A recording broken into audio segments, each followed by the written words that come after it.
In this video, I'll be showing you guys how you can send audio on your WhatsApp. It's very much simple and easy. So just like you can see, I'm sending an audio on my WhatsApp using my laptop. So I'm going to show you guys how to do this. Very simple. So all you need to do is just come on here. I know you are not finding any audio option here, but then all you need to do is just move to your document here, and I'll move to any folder that you find or you have your audio there. So I have my audio here.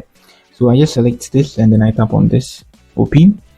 You can see I can even send it for view only once by tapping on that, which is optional, and I can also send it like this. And yeah, that's it. On how you can send audios on WhatsApp using a laptop or a PC. Simple. So if you are new here, try to give me a like and then subscribe to my channel. And also I have a lot of tutorials on WhatsApp, so you can check all these tutorials out on my channel. That's it for the video. If you have any question, let me know in the comment section. That's it once again. Peace.